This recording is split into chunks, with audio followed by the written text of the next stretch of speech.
우리 한번 좌우 옆분과 인사 나눕시다. 사랑합니다. 축복합니다. 인사 나눕시다. 네. 이제 로마서의 지난주에서 로마서의 말씀을 전하는 거 하는데요. 앞으로 로마서가 두 번의 설교가 남았습니다.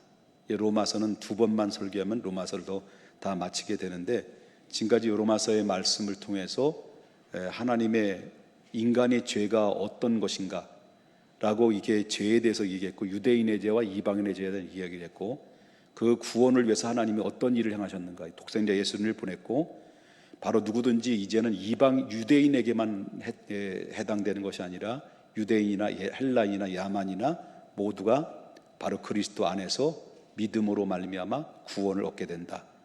믿음의 사람들은 이제 어떻게 살아야 될 것이냐, 믿음에 대해서, 믿음의 삶에 대해서 지금까지 계속해서 말씀을 드렸습니다. 이제 오늘은 긴급한 중보 기도라고 하는 제목을 가지고 함께 은혜를 나누고자 합니다. 여러분, 오늘 본문을 유심히 살펴보게 되면 사도 바울이 로마 교회를 향하여 다급한 마음으로 기도를 요청하는 내용이 되어 있어요. 다급한 거예요. 얼마나 다급한지 30절을 보게 되면 이렇게 사도 바울이 이야기를 나오는데, 금방 그가 얼마나 다급한지를 알 수가 있는 내용인데요. 자, 30절을 보면, 중반에 보게 되면 뭐라고 말씀하시냐면, 너희를 어떻게 하셨습니까? 권하노니라는 말이 나와요. 너희를 권하노니라는 이 말은 권한다, 이 말의 의미는 뭐냐면 긴급하게 구조를 요청할 때 쓰는 말이에요.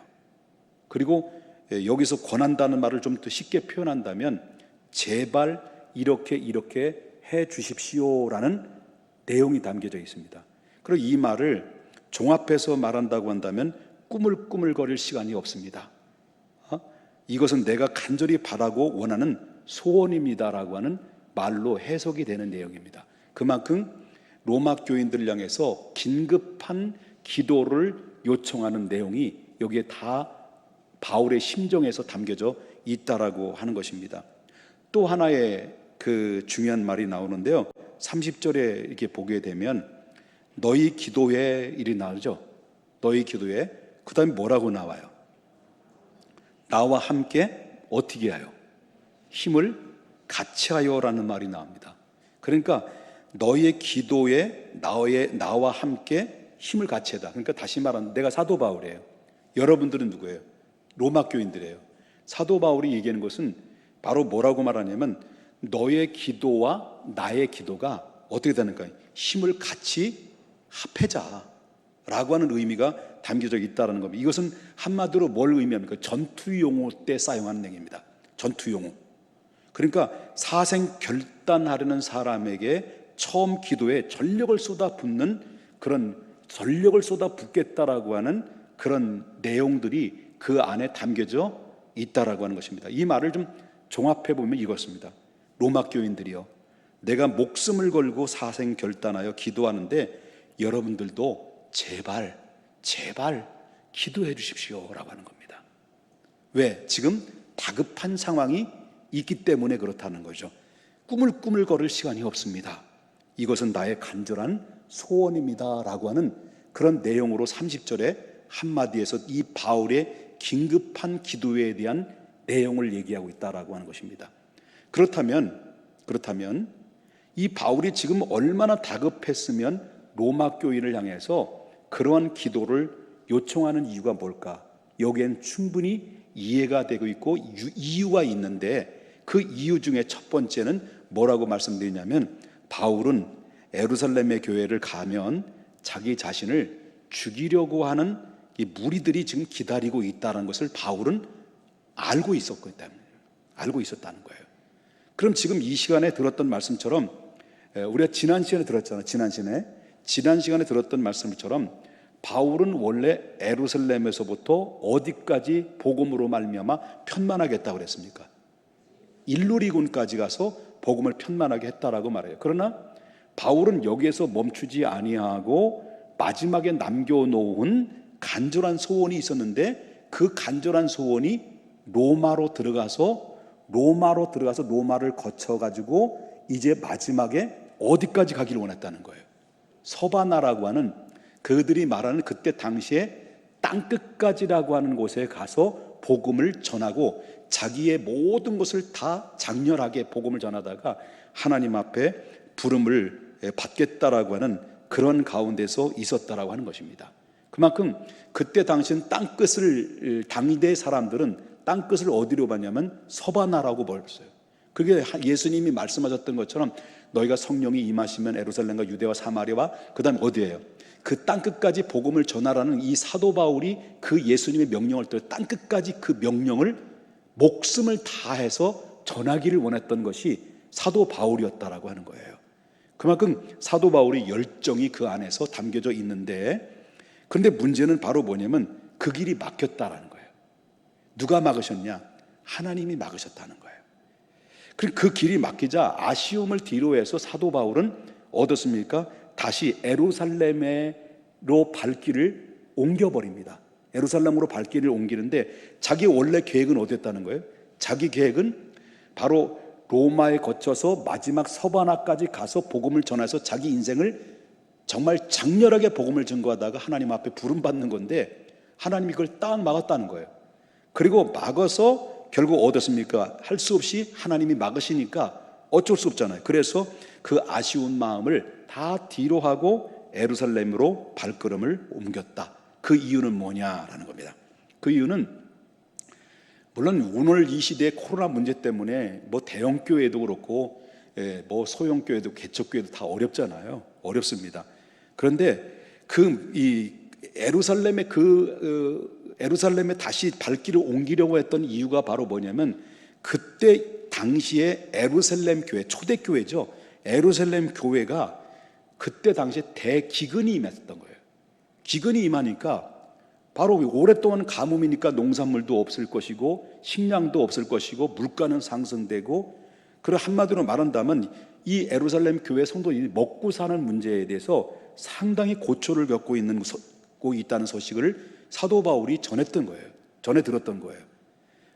그래서 하나님이 나에게 그 서바나까지 가는 부분이 가기 전에 나에게 예루살렘으로 보내는 이유가 여기 있었구나라는 것을 사도 바울은 직감을 하죠. 그래서 사도 바울은 이 어려움에 처해 있는 예루살렘 교회 성도들을 돕기 위해서 바로 이 이방인들 교회죠. 유대 교회 말고 이방인 교회라는 이 고린도 교회와 갈라디아 교회와 그 다음에 마게도니아 교회의 모든 이방인들의 성도님들이 이 예루살렘 교회가 어렵다는 소식을 듣고 교회 성도들이 십시일반으로 구제 헌금을 모은 거예요. 이 세 교회가, 그 밖에 이방인들 교회가 구제 헌금으로 다 모아서 이 구제 헌금을 가지고 누구에게 맡기냐면 사도 바울에게 맡긴 거예요. 사도 바울이 지금 뭘 들고 있는 거예요? 이방인들 교회들이 구제해서 헌금한 거를 사도 바울이 몽땅 들고 있는 상태 속에서 이제 예루살렘에 가야 되는 상황이에요. 그래서 예루살렘에 가서 뭐 하는 거예요? 그들을 도와야 돼요. 이 사명을 가지고 있었다라고 하는 것을 보게 된다는 거예요. 그런데 그때 당시에 시대적으로 그때 당시 상황을 보게 되면은 이 예루살렘에 간다는 것은 뭘 의미냐면 바울이 가는 건 문제 없는 거예요. 가는 건 문제 없는 거예요. 뭐 구제헌금 받아가지고 예루살렘 가는 건 문제 없는데, 그런데 거기에는 바로 뭐냐면 그때 당시 분위기상으로 볼 때는 구제헌금을 가지고 예루살렘에 바울 사도가 다시 예루살렘으로 들어간다라고 하는 것은 바로 사자 굴속에서 굶주린 사자 굴속에 들어가는 것과 마찬가지였습니다. 그러니까 그만큼 사도 바울은 생명의 위협을 받을 수 있는 상황이 그 안에 있었다라고 하는. 그런데 정말 위험천만한 그런 가운데 있기 때문에 당시에 사도 바울의 처한 상황을 얼마나 위험한지 여기에 대해서 사도행전 20장 22절부터 24절에 보게 되면 사도 바울이 예루살렘에 들어가기 전에 예배소 교회 성도들을 앉혀놓고 이렇게 말했습니다. 어떻게 말했느냐면 한번 보십시다. 보라, 이제 나는 성령에 매여 예루살렘으로 가는데 거기서 무슨 일을 당하는지 나는 알지 못한다. 오직 성령이 각 성에 내게 증언하여 결박과 환난이 나를 기다린다 하시나 내가 달려갈 길과 주 예수께 받은 사명 곧 하나님의 은혜의 복음을 증언하는 일을 마치려 하면은 뭐라 그럽니까? 나의 생명조차 조금도 귀한 것으로 여기지 아니하노라. 이 말을 하고 있어요. 이 말의 의미는 죽음을 각오하고 내가 어디로 간다는 거예요. 예루살렘으로 간다라는 단호한 결의가 그 안에 담겨져 있었다라고는. 그러면 설교를 듣고 이 예루살렘 교회, 에베소 교회 성도들에게 이런 이야기를 딱 설교를 했는데, 설교를 듣고 있었던 장로님들이, 에베소 교회 장로님들이 사도 바울은 마치 유언하는 것 같은 느낌이 들었다는 거예요.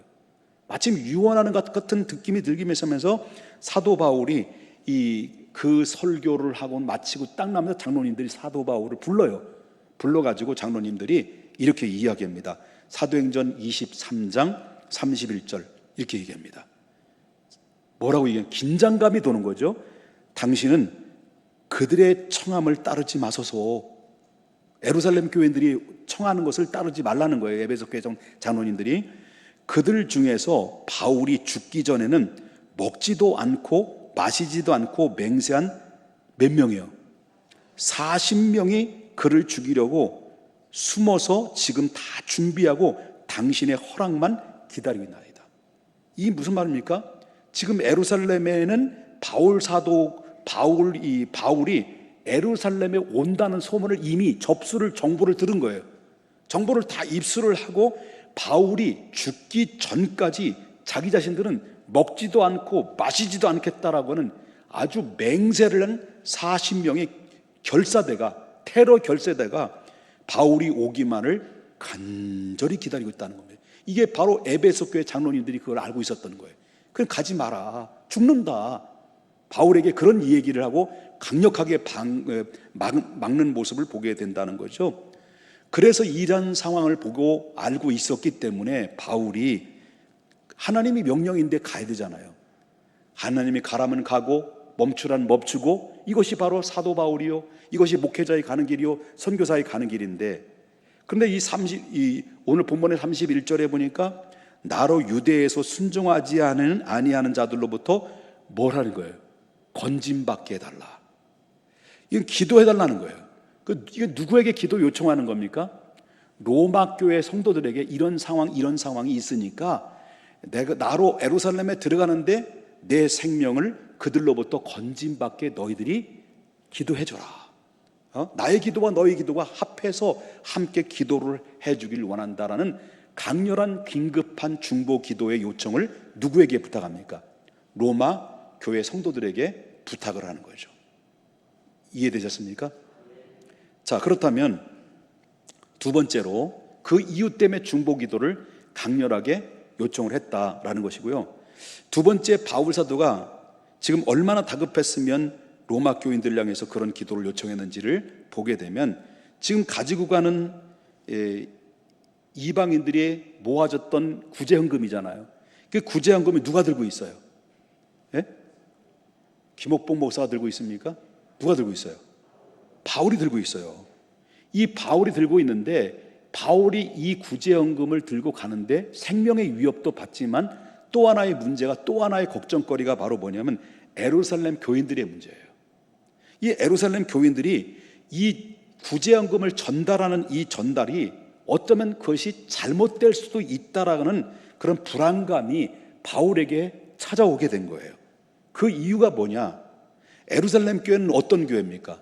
모교회예요. 최초로 세워진 교회입니다. 그런데 예루살렘 교회가 상당히 어려움을 겪고 있어요. 그래서 이 소문을 듣고 각 지역에 흩어져 있는 이방인 교회들, 작은 교회들이 십시일반으로 모아서 바로 구제헌금을 모아서 예루살렘 교회로 보내겠다는 것을 가지고 지금 바울이 좀 들고 있는 거예요. 쉽게 말한다면 이거예요. 뭐냐면 대형 교회가 아닌 개척교회들이 몇 명이 몇 교회 모여가지고 그 구제헌금을 모아서 큰 교회를 돕겠다는 거예요. 큰 교회가 어려움이니까. 그럼 이런 상황을 보니까 바울이 생각하는 것은 뭐냐면, 이방인 교회에서 모아준 구제헌금을 가지고 있지만 염려되는 것이 두 가지가 있었다는 거예요. 두 가지가 바로 뭐냐면, 하나는 그때 당시에 유대인들 중에는 이방인들이 돈을 주는 것을, 바로 뭐냐면 돈을 받거나 도움을 받는 것은 이것은 민족의 반역자라고 하는 그런 고정관념이 이 유대인들 안에는 늘 가지고 있었다라는 거예요. 교인이 됐어도 그런 마음이 늘 깔려져 있기 때문에 그 이 이방인들이 걷어서 자기들을 돕고자 돈을 가지고 왔다고 한다면 그 구제 헌금을 거절할 수도 있는 상황이 있을 것이다라는 염려, 그 안에 서 있다는 것이고, 설교를 잘 듣는 건지 안 듣는 건지 제가 요즘 믿음이 없어서 제가 판단이 안 가는데요. 잘 듣고 있는 겁니까? 예. 그 다음에 또 하나의 문제는 유대인들이 자존심 문제예요. 유대인이 자존심 문제인데, 왜냐하면 예루살렘 교인들이 자기 자신의 믿음의 원조라는 거예요. 원조. 믿음의 원조. 원조니까 이 자부심이 대단하잖아요. 원조니까. 그런데 다시 말해서 예루살렘 교회 교인들 중에는 아직도 자기의 믿음의 원조이지만 이방인들의 교회나 그리스도 안에서 한 형제요, 이방인들 교회들이 한 형제요, 한 자매로 받아들일 수 있는 그릇들이 안 된다는 거예요. 다는 아니지만 대부분의 이 유대인들이라 할지라도, 교회 성도가 됐다 할지라도 아직도 이방인들에 대한 배척에 대한 그런 이 마음들이 그 안에서 아주 사라지지 않는 상태 속에 놓여 있었다라고 하는 겁니다. 그러니까 이 바울이 지금 자기 신변의 안정도, 신변의 그 문제도 문제지만은, 그러나 예루살렘 교인이 받아들일 수 있는 신앙에 있어서 그들이 혹시라도 상처가 되지 않을까, 또 그로 인해서 교회들이 어떤 사람은 기쁨으로 받고 어떤 사람은 못 받고, 이러다 보니까 예루살렘 교회가 바울로 인해서 이방인들의 모아진 구제연금으로 인해서 이 모 교회가 분열될 수 있지 않겠는가라는 이 분열의 문제에 대해서 걱정을 많이 하고 있었다라고 하는 것입니다. 그러므로 31절에서 바울이 이렇게 하는 겁니다. 예루살렘에 대해서 내가 섬기는 일을 성도들이 어떻게 해달라는 거죠? 받을만 하게 해달라. 이렇게 기도를 요청을 했다라고 하는 것을 보게 된다라고 하는 것입니다. 그 다음에 세 번째는, 바울의 기도 요청에는 예루살렘에서 사역을 다 이제 마치게 되면, 이제 구제한 다 전달하고 백성들에게 이제 다 자기 사명을 다 완수를 하고 난 다음에, 마치고 난 다음에 자기는 로마에 가서 로마 교회 너희들한테 가서 너희들과 함께 좋은 시간을 갖고 싶은 소원을 가지고 있다. 너희들은 이를 위해서 속히 너희들을 볼 수 있도록 기도해 줘라 라고 하는 내용이 담겨져 있습니다. 32절 보겠습니다. 다 같이 한번 읽어볼까요? 아주 한번 큰 목소리 읽어보겠습니다. 시작. 나로 하나님의 뜻을 따라 기쁨으로 너희에게 나아가 너희와 함께 편히 쉬게 하라. 자, 바울이 뭡니까? 빨리 예루살렘의 일을 다 마치고 홀가분하게 둘둘 털어버리는 마음으로 로마에 가서 이제 교인들과 좋은 시간을 갖고 싶었습니다. 그리고 그로 인해서 위로받고 이제 몸도 푹 쉬기를 원했어요. 그것이 바로 인간적인 소원이고 바울의 솔직한 표현이었죠. 여러분, 일생 동안 젊은 시절에 주님을 만나고 이방인들에게 복음을 전하라고 선교사 사명을 받았고, 많은 이방인들에게 복음을 전해서 그는 발로 뛰면서 예루살렘으로부터 일루리곤까지 그로 인해서 복음이 편만하게 전할 수 있을 만큼, 발이 부르트고 손이 부르틀 만큼, 입이 부르틀 만큼 복음을 다 전하다 일생을 마치는 마지막까지 이기게 되죠. 그러니까 얼마나 그의 육신적으로나 정신적으로나 많은 피로감이 있지 않았겠냐는 거죠. 그래서 자기는 솔직한 심정으로 볼 때는 로마 교회 성도들과 함께 교제를 하면서 그 안에서 편안하게 좀 쉬고 무장을 했다가 재충전했다가 바로 다시 마지막에 어디로 가려는 겁니까? 서반으로 가고 싶었던 거죠. 이것이 바로 바울의 솔직한 심정이었다는 거예요. 그렇지만 여기 하나는 바울은 조건이 있었다는 거예요. 자기는 원하지만, 내가 원하는 것이지만 조건이 있었다는 거예요. 이게 바로 32절에 중요한 얘기가 나옵니다. 우리 말씀은 잘 봐야 됩니다. 우리가. 자, 32절이니까 누구의 뜻을 따라? 내가 로마에 가기를 원한다. 너희들과 함께 위로를 받고 충분히 쉼을 얻기를 원한다. 그러나 누구의 뜻을 따라? 하나님의 뜻을 따라. 그럼 반대로 하나님의 뜻이 아니면 어떠는 겁니까? 하나님의 뜻이 아니면 난 그 길을 가지 않겠다라는 그런 말도 되겠죠. 그러니까 그가 간절히 원하는 것이 있지만 단 조건이 있는데, 쉬고 싶고 위로받고 싶지만 하나님 뜻 안에서 허락할 수 있도록 기도해달라, 하나님의 마음을 움직일 수 있도록 기도해달라, 그런 얘기가 나오죠. 그러니까 바울이 로마로 가서 쉬고 싶고 위로받고 싶어도 하나님의 뜻이 아니면 못 간다, 그런 얘기예요. 그래서 하나님의 뜻대로 되게 해달라고 하는 기도로 나가는 것입니다. 우리 사랑하는 여러분, 우리가 살아가는 일에 있어서 우리는 기도할 때, 우리 하나님 앞에 마음의 소원을 구할 때 우선순위가 뭡니까? 주님, 나의 뜻이 이루어지길 원합니다. 이게 우선순위 아닙니까? 여러분 그렇지 않아요? 굉장히 거룩하신 분들 만나가지고, 여러분 우리 소원을 하나님 앞에 알아보라 그러면 뭡니까? 전부 다 대부분의 모든 소원들을 나의 뜻이 이루어지길 원합니다라고 기도하잖아요. 근데 바울은 일생 동안 자기의 뜻이 아니었어요. 뜻이 아니면 가라면 가고 가지 말라면 안 가셨어요. 바울은 항상 뭡니까? 우선순위가 어디에 있어요? 어디에 포커스가 들어있어요? 하나님의 뜻에 들어있어요. 이게 바울의 위대함이 거기 들어있었고, 바울이 오랫동안 롱런하면서 마지막 끝까지 정말 찬란한 면류관을 받는 그날 때까지 그는 하나님의 뜻 안에서 움직였고, 하나님 뜻 안에서 하나님 살았던 위대한 사람임을 다시 한번 보게 된다라고 하는 것입니다.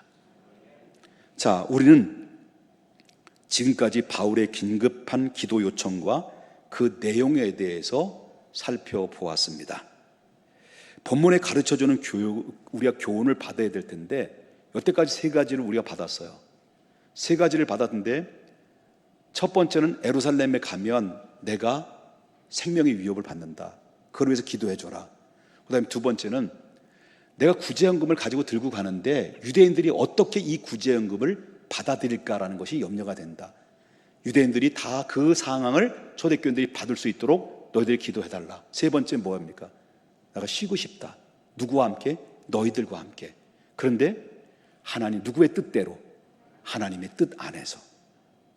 허락하지 않으면 불가능하거나 허락하실 수 있도록 너희들은 기도해달라, 그런 기도 요청했습니다. 그러면 이 세 가지 기도의 요청에 대해서 우리 교훈을 받아야 되는데, 저와 여러분이 어떤 교훈을 받아야 되겠습니까? 첫 번째는 우리는 세계 곳곳마다 흩어져 있는 선교사들을 위해서 기도해야 됩니다. 특별히 우리 사랑하는 중앙교회 모든 성도님들은 세계에 뿔뿔이 흩어져 있는 선교사들을 위해서 기도로 후원하지 않으면 우리 선교사들은 영성을 유지할 수 없어요.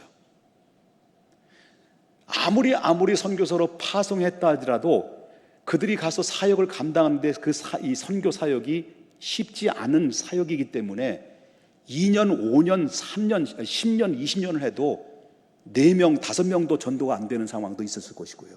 그러면 매너리즘에 빠져요. 영적으로 매너리즘에 빠지게 되고 지치고 탈진하게 되면 그들의 영성의 문제는 굉장히 병이 들고 멍들되면, 목사가 기도하지 않고 자기 사명 감당하지 않으면 건달되는 것처럼 선교사들도 건달되는 거예요. 건달되는 거예요.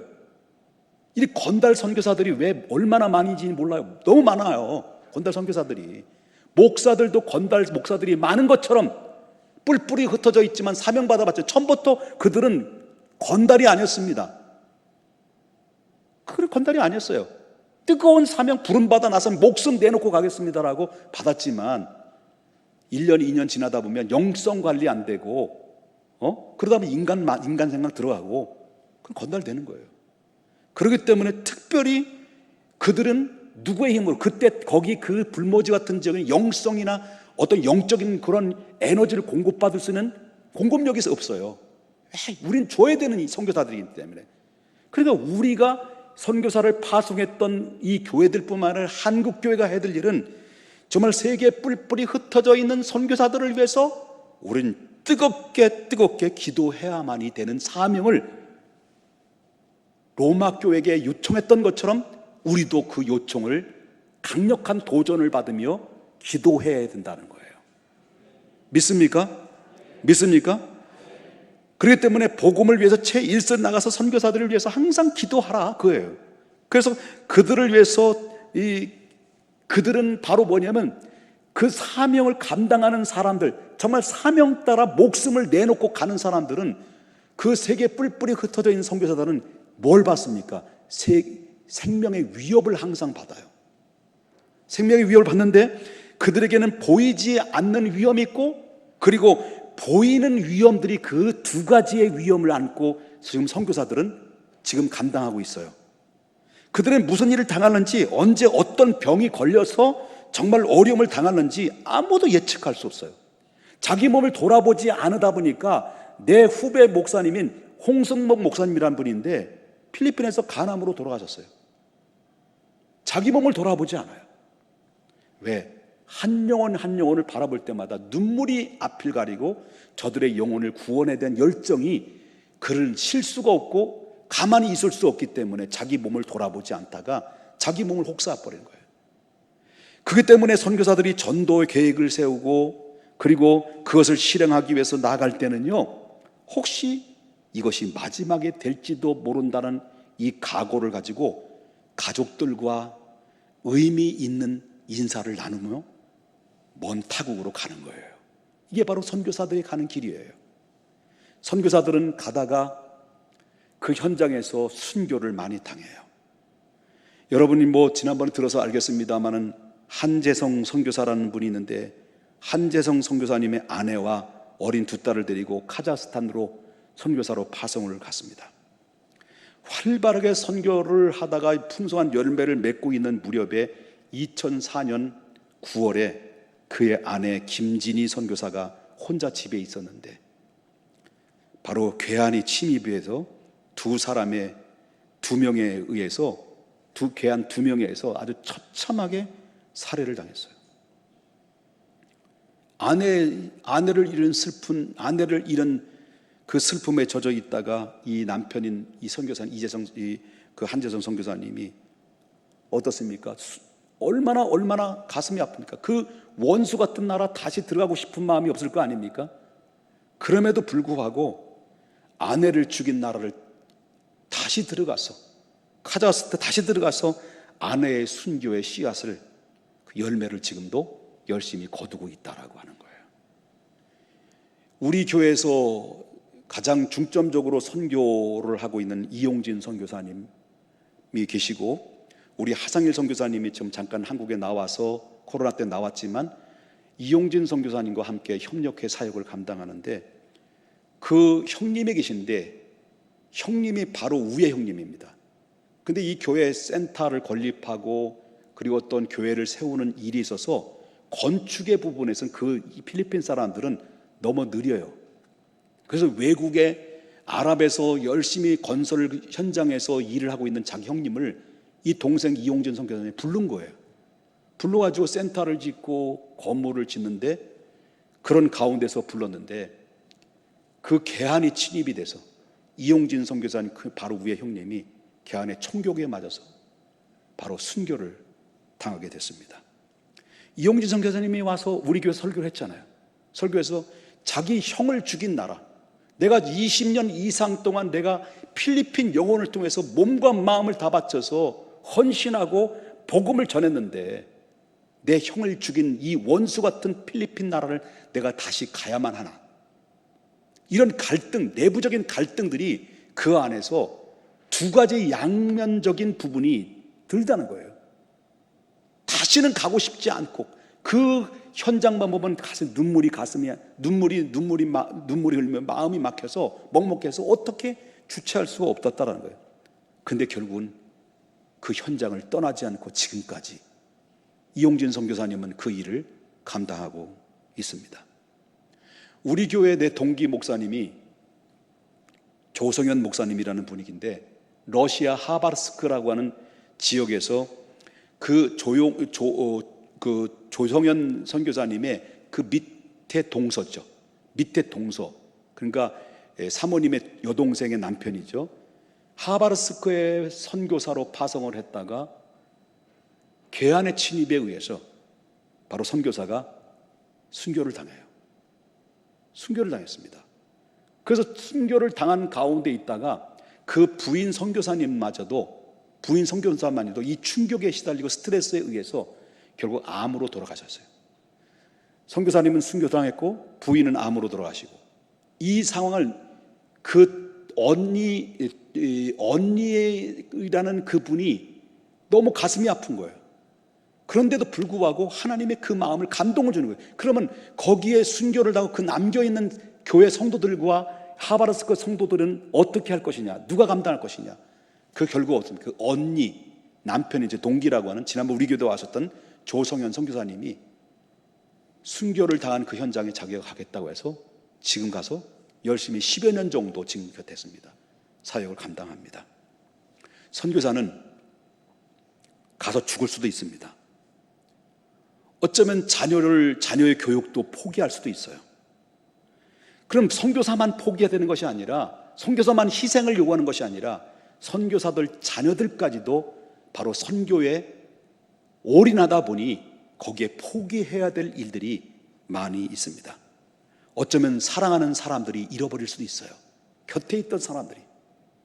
선교지는 어떤 것도 환영받지 못한 선교지는 없습니다. 환영받을 수 있는 선교지는 없습니다. 다 배척당하고 소외되고 환영받지 못하고 나그네처럼 돌아다녀야 되는 것이고, 그렇지만 선교 사명을 잊지 못해서 또다시 선교지로 가야만이 되는 것이 선교사들이 가는 인생의 길이에요. 이들이 선교사들입니다. 그들에게 필요한 것이 무엇일까요, 여러분? 그들에게 필요한 것이 무엇일까요? 우리들이 절박한 기도의 중보기도, 여러분들의 절박한 중보의 기도, 그것만이 그들에게 필요한 사역이라고 하는 것을 보게 됩니다. 선교사를 위한 기도는 항상 긴급한 기도입니다. 그러므로 바울이 원했던 것처럼 우리도 힘을 다해서 기도로 도와야 됩니다. 우리가 왜 기도를 도와야 됩니까? 우리가 왜 그 기도를 도와야 되는 이유가 무엇입니까? 그것은 바로 복음을 전하는 일이기 때문이었습니다. 그것은 바로 그들의 영혼을 살리는 것이기 때문이었습니다. 그것이 바로 하나님의 뜻이요, 그것이 바로 하나님의 우리에게 맡겨주신 사명 때문이라고 하는 것입니다. 그러므로 말미암아 순교하는 그 자리에 또다시 들어가서 자기 남편이 들어가고 자기 동서가 들어가서 다시 그 복음을 전하는 사람들을 보면, 여러분, 그것이 선교사의 길입니다. 지금 바울의 심정처럼 내가 로마로 가고 싶은 마음을 가지고 있으면서 정말 마음이 초조하고, 우리 평택 중앙교회 성도님들 얼굴 보기도 민망하고, 또 가긴 가야 되는데 비행기 길이 막혀 있고, 이런 상황에 놓여 있는 우리 하상현 선교사님에게 하상엘 선교사님이 가는 길이 빨리 열릴 수 있도록 기도해 달라는데 문자가 왔어요. 며칠 전에. 목사님,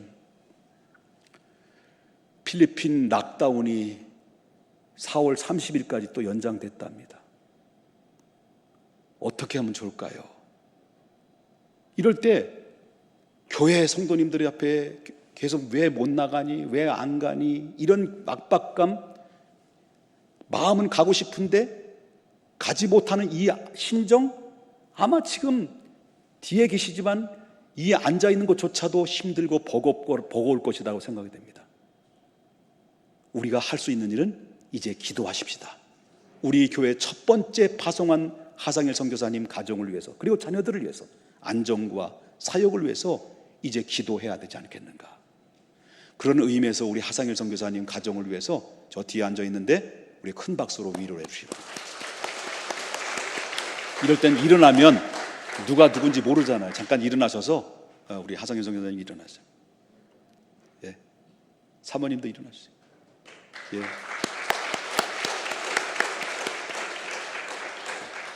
기도 많이 하시기 바랍니다. 할렐루야. 그 다음에 두 번째로 배워야 될 교훈은 중보기도의 능력의 위력입니다. 그 능력을 이해해야 됩니다. 중보기도의 능력을 믿어야 되는데, 중보기도회가 지닌 엄청난 효력에 대해서 우리는 믿음을 가지고 있어야 됩니다. 물론 혼자 기도하는 것은 대단한 능력입니다. 그렇지만 중요한 사항 앞에서는 혼자 기도하는 것보다도 여러 명이 합심해서 모아서 기도하는 것이 훨씬 효과적이라는 거예요. 겟세마네 동산에 올라갔었을 때 예수님께서 고뇌 속에서 제자들에게 기도를 요청했을 때 예수님이 중요한 말이 툭 던졌어요. 제자들에게 들려 던졌던 말씀이 바로 뭐냐면 마태복음 26장 41절에 깨어 기도하라는 것이었습니다. 이게 바로 예수님이 하신 말씀이에요. 마태복음 18장 19절에 우리에게 기도의 교훈을 가르쳐 줬는데 마태복음 18장 19절에 이렇게 얘기합니다. 진실로 다시 너에게 이르노니 너희 중에 두 사람이 땅에서 합심하여 무엇이든지 구하면 하늘에 계신 내 아버지께서 그들을 위하여 어떻게 한다는 거예요? 이루신다. 할렐루야. 우리 교회 성도들이 안녕과 평안과 부흥이 그 어디에서 나오느냐? 어디서 나오느냐? 우리 평택중앙교회가 이렇게 든든히 서갈 수 있었던 그 원천적인 그 핵심적인 그런 해답은 우리 교회는 많은 이유가 있었겠습니다만은 금요 기도의 합심 기도였습니다. 금요 기도의 합심 기도. 마귀는 한 사람의 기도하는 것을 보면 별로 두려워하지 않아요. 그러나 100사람이 뭉쳐서 기도하는 것을 보면 안색이 새파랗게 변합니다. 이게 마귀예요. 그 기도의 역사가 이루는 것은 마귀도 알고 있기 때문에 우리 기도하고 합심해서 기도하는 것을 사람들은 두려워해요. 세 번째 배워야 될 것은 전투적으로 기도해야 돼요. 복음을 전한다는 것은 마귀에게 선전포고하는 것과나 마찬가지입니다. 가만히 잠자고 있는 마귀에게 일부러 가서 발로 치면서 깨우는 것과 마찬가지예요. 한판 뜨자, 맞짱 한번 뜨자. 이게 바로 합심기도의 능력이에요. 복음을 전한다는 것은 다윗의 물맷돌을 가지고 골리앗을 향해서 나가는 것과 똑같은 행동의 액션이라고 하는 것입니다. 이것이 영적인 전투요, 도전이요, 죽고 사는 문제에 달린 것이다라고 하는 것입니다. 선교사 한 사람을 준비해서 가려고 하면 마귀가 얼마나 갖가지 야비한 수단으로 방해하는지 몰라요. 어떤 사람에게 복음을 듣고 어떤 사람이 예수 믿게 되면 마귀가 어떻습니까? 마귀가 백성이 빼앗기는 그 빼앗긴 꼴을 되기 때문에 결국 어떻습니까? 몹시 화가 치미게 되는 거죠, 마귀가. 그래서 예수를 어쩌다 예수 믿고 주님 앞에 교회 나올 때 사람들이 교회만 나오면 머리가 아프지? 이게 마귀 역사예요. 아닐 수도 있어요. 성질이 더러워가지고요. 여러분, 마귀는 그 사람을 끝까지 죄와 사망의 사슬에서 묶어서 우리를 질질 끌고 갑니다. 우리는 하나님의 축복의 길, 사망의 길을 가는 길에 가로막는 마귀를 물리칠 때 그 안에는 시온에 들어가 뻥 뚫리게 되는 겁니다. 기도해야 됩니다. 금요 기도회는 여러분들이 아무리 나오라 강조를 해도 100명 안 되니까 100명 안 되니까 여러분이 나오면 마지막 99명 중에서 딱 한 사람이 되기 때문에 100명 되는 거예요. 여러분 금요 기도에 많이 나오셔야 됩니다. 왜? 합심 기도는 교회도 살고 나라도 살고 선교사를 살리고 그리고 나도 살고 내 가정과 내 자녀도 살리는 거예요. 그렇게 나와야 됩니다. 결론 지겠습니다. 우리 교회 주보를 보면 여러 선교사님들의 이름이 나와요. 각 구역별로 몇 구역, 무역 구역 지정된 선교지가 있고 선교사가 있습니다. 우리가 돈만 보내는 게 아닙니다. 각 구역에서 10만 원씩 작은 돈 아닙니다.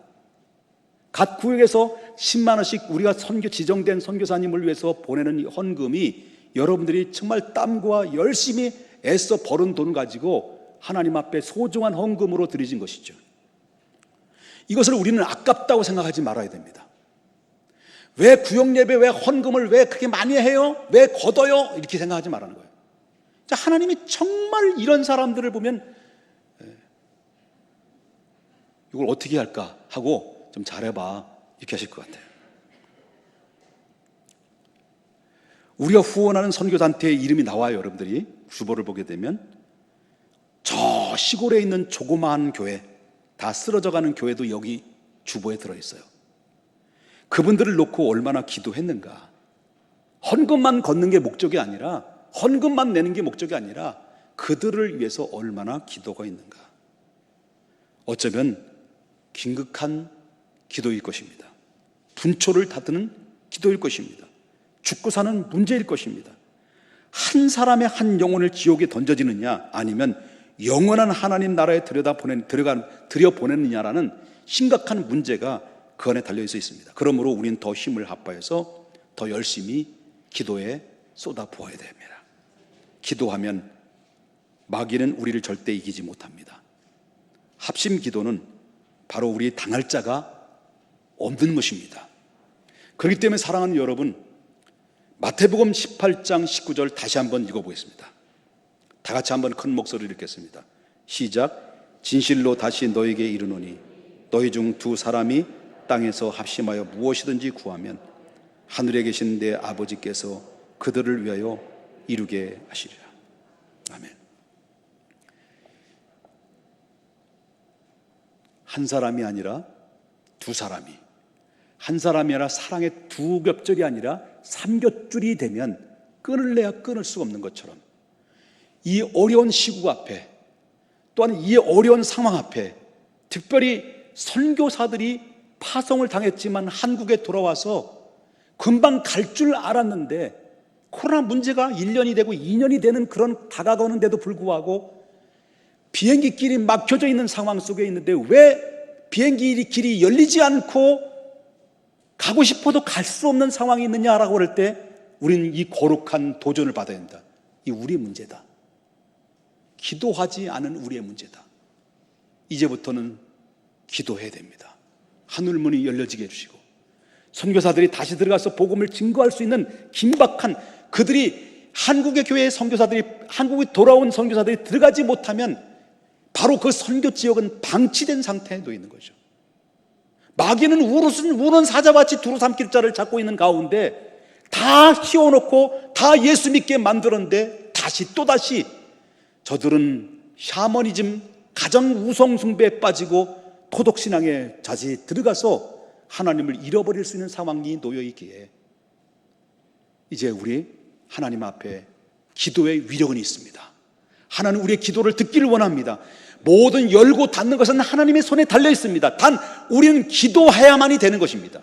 그럴 때 하나님은 기도하는 가운데 위대한 능력 가운데서 하나님의 뜻이 하늘에서 이루어진 것처럼 땅에서도 이루어진 놀라운 역사가 반드시 펼쳐지게 될 것입니다. 이제부터는 여러분이 기도하실 때, 이제부터는 금요 기도에 합심해서 나와서 기도할 때 보십시오, 열릴 것입니다. 보십시오, 하나님 능력이 여러분에게 임할 것입니다. 보십시오, 나는 믿고 있습니다. 반드시 하나님이 역사하는 능력이 여러분의 삶의 현장에서 막 움직여지는 역동적인 건강한 역사를 이루어나가는 하나님의 뜻이 바로 여러분을 통해서 이루어지게 된 것을 분명히 믿습니다. 기도하겠습니다.